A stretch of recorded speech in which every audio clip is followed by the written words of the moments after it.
시장에 부딪히면 결과가 나오겠죠. 그래서 좋은 아이디어 가지고 계속 또 찾아뵙지만 가장 큰 핵심은 그겁니다. 지금 시장에서 많이들 얘기하시는 게 요즘 뭐 사요? 뭐 이런 얘기들. 그렇죠. 이런 장에서 어디 살까요? 라고 얘기를 많이 하시는데 딱 핵심적인 섹터가 하나가 있습니다. 한 달도 넘었던 것 같은데 가장 큰 핵심적인 섹터는 에너지입니다. 에너지. 네, 지금 여기에 대한 관심이 상당히 많고 또 어제도 보니까 하나 뉴스 나왔었죠. 사우디아라비아에서 또 원전 관련된 수조 얘기 또 들리는 것 같습니다. 좀 정부가 노력을 하다 보니까 원전 관련된 쪽에서 성과가 지금 살짝씩 나오기 시작하는 부분들. 근데 사우디아라비아도 중동 국가에서 아니면 원전이라고 할지 모르지만 그만큼 석유로 그 에너지원을 만드는 것보다 가장 가성비가 높은 에너지원이기 때문에 거기서 중동 같은 국가도 관심이 높다.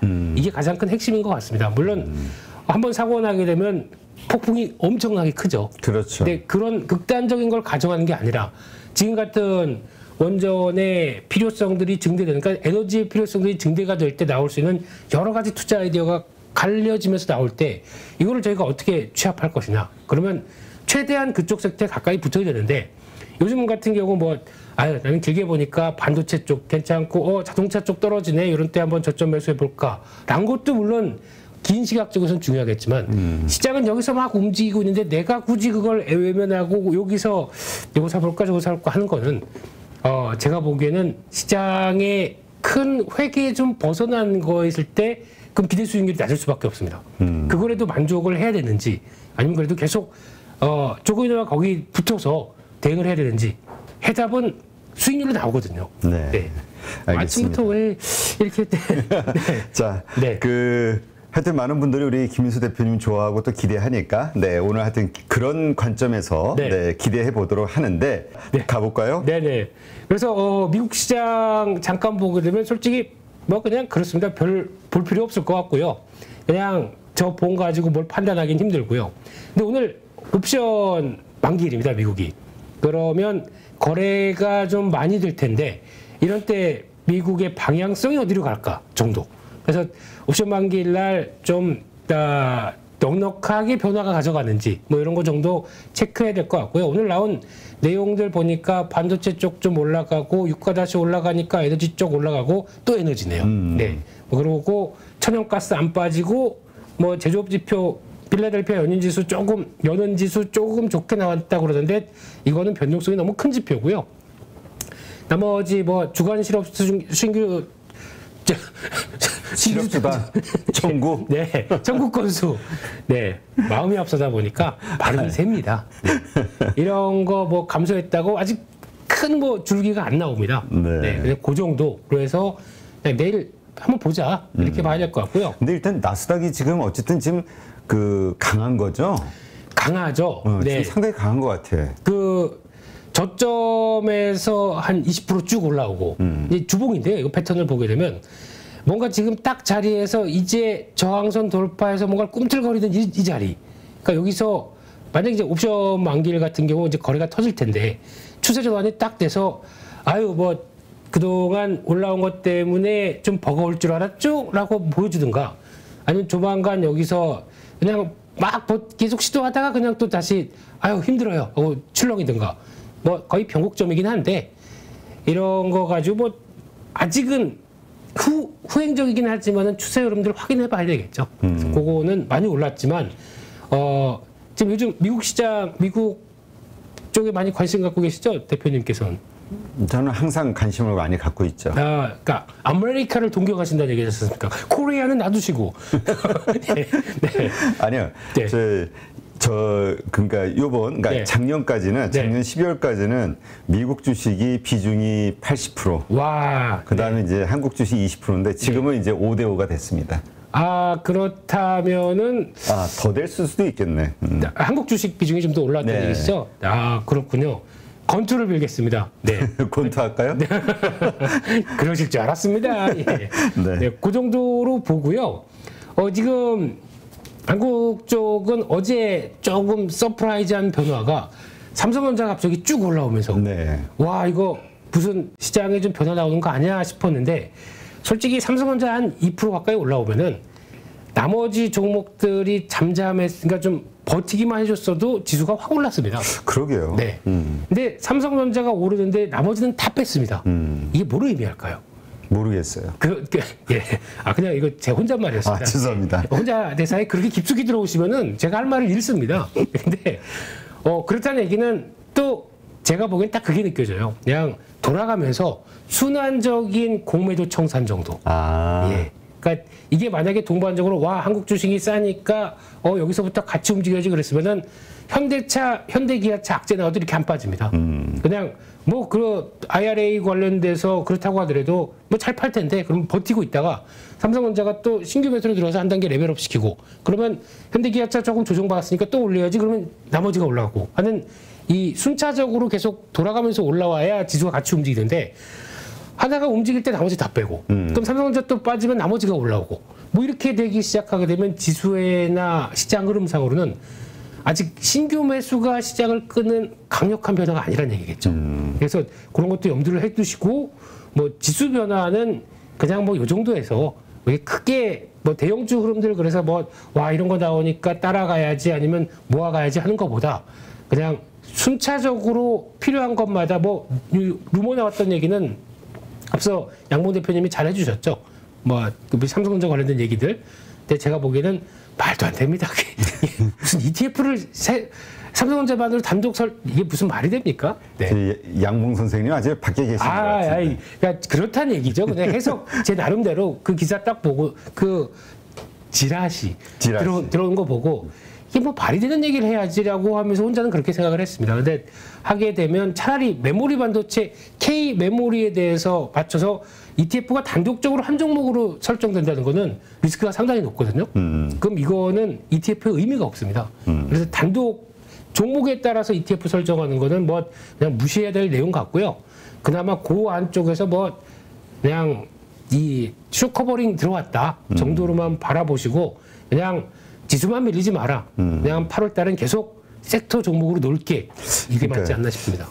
이제 우리 고민했던 지점이 이 상승세가 이제 우리 베어마켓 랠리 혹은 썸머 랠리 반등장 어떤 표현이 됐든 이번 반등 후에 어떤 고점 부분 그래서 좀 조정을 아래로 다시 전저점 확인하는 진바닥 확인에 대한 쌍바닥을 만드는 게 아닐까라는 기대가 원래 있었잖아요. 그렇죠. 근데 요즘 분위기가 점점 강하게 미국 시장부터 버텨주고 하니까 이런 상태에서의 기간 조정으로 끝나지 않을까에 대한 기대감도 커지는 것 같아요. 그럴 수도 있죠. 모든 경우의 케이스는 다 저희가 안고 봐야 되는데 근데 지금 미국 시장에 올라오는 상승 각도와 한국 시장의 상승 각도는 완전 다릅니다. 약하죠, 우리가. 네, 다르고 거기다가 또 오늘 보면 환율만 본다고 하더라도 물론 환율이 한국 시장의 원화 환율의 체력이 약해서 원달러가 그렇게 약한 거냐 달러가 그렇게 강해서 환율이 지금 보니까 1326원 찍으려고 하더라고요. 참 많이. 그럼 이런 상황들이 원인이 어쨌든 간에 결과가 이렇게 나오게 되면 외국인들의 시각도 그렇고 좀 자유로울 수 있을까요? 이제 여기서도 이제 체크해야 될 것 같고 그럼 반대로 보게 되면 지금 미국은 괜찮은데 유럽은 지금 엉망입니다. 그렇죠. 거의 지금 초토화 분위기입니다. 애써 외면하고 있는 것 같은데 이렇게 나오게 되면 만약에 우리 한국처럼 대외적인 이슈에 대해서 취약한 국가가 유럽에서 계속 나오고 있는 얘기들 가지고 그냥 자유롭게 유럽 그냥 그런 동네고 우리는 괜찮아라고 갈 수 있을지 잘 모르겠습니다. 제가 보기에는 지금 이제 충분히 종목이나 섹터 쪽으로 대응을 하신다고 하더라도 요 정도쯤 되면은 시장이 버거울 것 같으니까 주식 비중을 좀 많이 줄이자라고 하는 시점 찾는 게 지금은 핵심인 것 같습니다. 네. 알겠습니다. 그 시점이 되면 좀 얘기해 주세요. 안 잘리면. 물론 제가 100% 믿지는 않을 거예요. 그렇군요. 어제 이진호 소장님하고 하면서 우리가 항상 발등은 믿는 도끼에 찍힌다. 한 번 휴스티에 성공했다고 해가지고 우리가 계속 믿으면 발등 찍힌다. 매 순간 우리는 의심하는 마음을 가져야 된다. 버럭 안 하셨나요 그때 또? 버럭 휴스티를 얘기한 게 아니라 이제 그런 식의 이야기를 좀 했다. 그러니까 이제 우리가 이 시장에 대해서도 항상 자꾸 의심하는 자세, 마음을 놨다가는 한 방에 맞을 것 같으니까. 그렇죠. 그래서 제가 만약에 종목이나 섹터 얘기를 많이 드린다고 하더라도 솔직히 8.15 모니터에서 그렇게 좀 종목 얘기 들으시는 분이 별로 없지 않습니까? 그러다 보니까 제가 또 많이 경청해 주시고 많이 매매 참고해 주시는 건 감사드리는데 그렇게 했으면 좋겠습니다. 제가 오늘도 종목들을 말씀드리게 되면 제가 포인트를 시간이 짧다 보니까 다 자세하게 말씀 못 드립니다. 재무부터 자세하게 말씀 못 드리는데 그러면 여러분들이 혹시나 보시고 이 종목을 매매하기 전에 짧게라도 공부를 좀 하셔야죠. 그리고 저인가? 저입니다. 저 사람이 얘기한 거와 내가 생각하는 부분의 공통점을 찾고 적어도 제가 드리면 3개 정도는 매매할 동인이 생겼다. 그렇게 되면 매매를 하십시오. 네. 아니 근데 그런 것도 있는데 항상 우리 김인수 대표님만이 아니라 이제 자연스럽게 우리가 종목 분석이라든가 시장에 대한 현황 분석하다 보면 괜찮아 보이는 주식들에 대해서 이야기한단 말이죠. 그런데 그것을 거기에 동의가 돼서 만약 했다 해도 시장의 상황은 여러 가지 요소로 바뀔 수 있잖아요. 그랬을 때는 빠르게 손절할 거에 대한 그 각오가 돼 있지 않으시면 이 트레이딩은 따라하면 안 되지 않을까. 그것도 마찬가지고요. 가장 좋은 건 그냥 이거 쑥 올라가면 되죠. 그게 가장 좋은데. 휴스틸처럼? 휴 로켓이라고 불러주십시오. 근데 그렇게 타이밍이 잘 맞을 땐 모르겠는데 또 이게 숙성된 다음에 그 다음에 레벨업 할 수도 있는 거고. 근데 그 사이에는 지켜야 될 라인들이 있을 거고. 그거 체크하는 게 중요하겠죠. 알겠습니다. 그래서 오늘 뭐 사요? 아이고 급하셔라. 그냥 얘기 나오자마자 바로 얘기를 하시네요.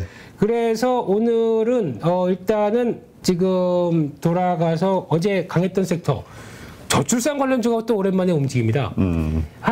박근혜 정부 때부터도 거의 몇십조 쏟아붓고도 출생률이 0.8대면은 이것도 서울시가 엄마 아빠 행복 프로젝트 행복할까요? 돈만 쏟아붓는다고 행복할까요? 그러게요.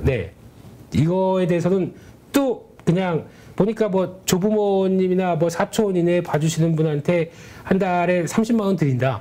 0세부터 9세까지. 솔직히 손이 제일 많이, 잘 모르시죠? 이런 거. 아이고, 애 한 번 키우면은 거의 이제 도인이 됩니다. 지금 자녀가 2분. 셋입니다. 셋이에요? 아유, 애국자시네. 세금도 그렇게 많이 내고. 그렇죠. 좀 어떻게 좀 안 될까요? 쿠폰 괜찮고요. 근데 제가 이따 점심 지하 식당 쿠폰 하나 드릴게요. 정부에서 나오셨습니까?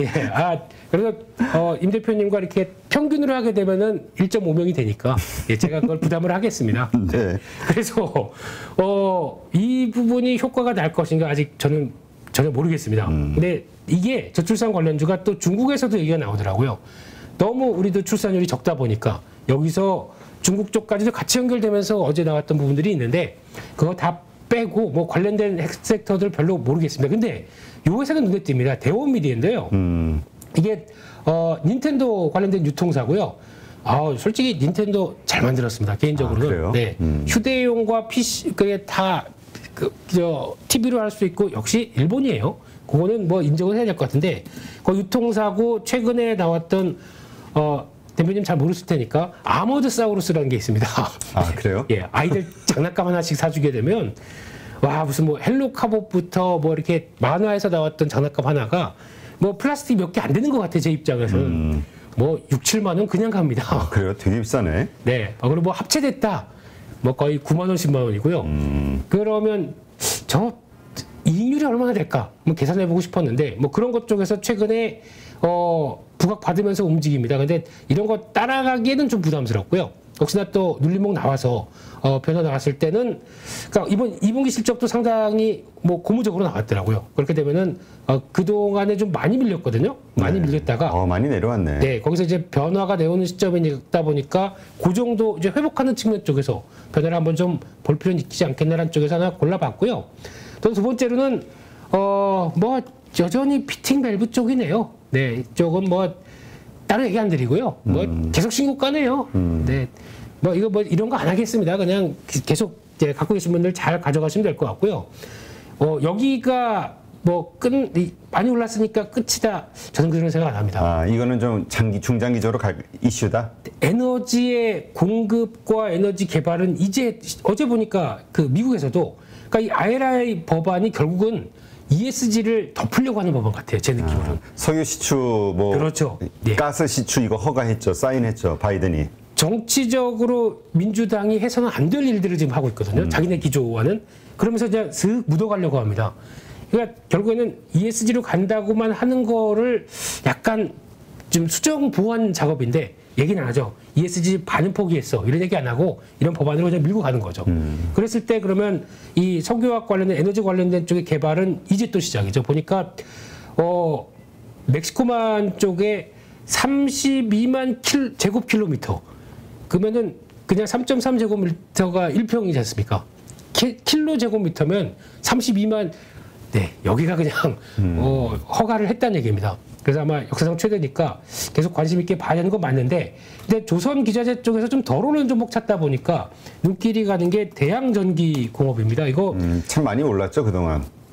기자재 쪽도. 기자재 쪽 많이 올랐는데 지금 덜 오른 거 좀 찾고 있습니다. 근데 이쪽도 조명 쪽인데, 조선 조명 쪽인데 이 회사가 지금 바뀌고 있는 게 자동차용 센서 쪽으로 성과가 나오기 시작합니다. 보니까 의외로 현대차 쪽에 어떤 협력사 1차 협력사로 들어가 있더라고요. 그래서 성과 나오게 되면 좀 매출의 비주어가 좀 바뀌는 게 아닐까 싶어서 그런 것도 한번 눈여겨보면서 대양전기 특히 갭 상승 나왔던 요 자리가 이탈하게 되면 안 됩니다. 요런 자리 이탈하는 거 손절로 잡으시고 한번 변화는 체크하셔야 되지 않나 생각되고 있고, 또 하나 단조의 왕자 참 어려워서 거의 거래 정지돼 있다가 이제 다시 태어나서 뭔가 변화를 꿈틀거리는 회사, 이런 것도 실적 변화 나오게 되면은 또 단주 쪽에 예전엔 한 획을 그었었는데 태웅이요. 예, 이런 것도 한번 변화가 나오지 않나라는 쪽에서 한번 눈여겨 보시는데, 요거는 바로 그러니까 지금 거래가 아직 안 나오고요. 이것도 과거 이력이 있기 때문에 조금 좀 그렇긴 합니다. 그래도 덜 올랐기 때문에. 과거에 어떤 일이 있었는데요? 회사가 부실하다 보니까 좀 거래 정지가 좀 오래 있었죠. 네, 그래서 그렇게 끝나고 나서 다시 탄생한다는 얘기는 앞으로 많이 정리가 됐기 때문에 움직임이 나오는데, 이거 관련된 기업 분석의 자세한 내용들은 또 시간 되면은 뭐 또 찐시황이나 이런 때 한번 또 털겠습니다. 내일 한번 좀 다뤄주세요. 내일 주간 찐시황에서. 내일 혹시 주간 찐시황은 키워드 에너지 집중 분석. 네. 에너지 집중 분석. 에너지 너와 이런 노래 모르시죠? 예, 네. 그렇게 한번 또 집중 분석하고요. 네. 혼자 신났네요. 뭐 하는 겁니까? 네. 그리고 세 번째로 네. 우주항공주입니다. 네. 우주항공주는 정부에서 우주항공청 설립하고 이런 것보다도 제가 보기엔 글로벌 대세가 방산 쪽과 우주항공 쪽이 맞춰지면서 변화가 나오고 있습니다. 이쪽은 잘 봐야 될 것 같습니다. 그래서 제가 이번 2분기 실적 나오고 진짜 고무적으로 봤던 회사 중에 하나가, 이거를 말씀드릴까 말까 하다가 그냥 말았던 게 캔코아 에어로스페이스라고 있거든요. 요거 이제 실적 발표하고 오늘 올라가는데 땡기더라고요. 근데 매매도 못했습니다. 그냥 뭐 하는 사이에 여기까지 와 있는데, 이런 회사 같은 경우도 이제 회사가 막 바뀌면서 이번 나온 실적이 일회성이 아니라고 하더라고요, 회사가. 네. 그러면 이제 변화 요인들이 높고, 하지만 이제 앞으로 또 중요하게 봐야 될 부분들이 이제 우주항공 관련된 쪽에서 이제 위성 인터넷 사업자에 대한 얘기 상당히 많이 나오거든요. 이게 그동안 계속 투자만 하고 뭐 원웹이나 뭐 SES 이런 대부분의 회사들 같은 경우도 투자만 했다가 이제 가장 중요한 거는 언제 매출이나 성과가 나오느냐가 중요한데 생각보다 빨리 나온대요. 그렇게 되면은 거기서 나와서 이제 선점하고 계속 투자가 이어지기 시작하게 되면 변화 요인들은 상당히 많지 않나. 한쪽에서 그 중에 하나 실적 흐름이 좀 늦었지만 이제 변화가 나오게 되면 인텔리언테크 같은 경우는 고모드 청산 한번 나오면서 변화는 나오지 않나. 한쪽에서 이런 회사들 좀 지켜보시되, 지금 자리가 괜히 이런 거 참 억울할 것 같아요. 보면은 요때 이런 때, 그러니까 주가가 급락할 때 보게 되면 요때가 코스닥 150에 들어가다 보니까 어서 와 그러면서 우르르 밀려버린 거죠. 밸류 좀 비싸 우르르 밀려버리고. 근데 이게 서서히 회복하는 과정이 나오는데, 지금부터 중요한 거는 이게 확인돼야 됩니다. 수주가 확인되고 실적이 확인되기 시작한다 그러면 이때부터는 서서히 변화가 나올 가능성이 높죠. 근데 그게 확인되는 과정들이 저는 나쁘지 않을 것 같습니다. 네. 그렇게 보면서 계속 또 관심 있게 보자라고 말씀드리겠습니다. 네. 누구나 1시간 안에 200개 종목에서 좋은 종목을 고를 수 있는 그런 능력을 배양할 수 있도록 제가 도와드리려고 그렇게 하고 있습니다.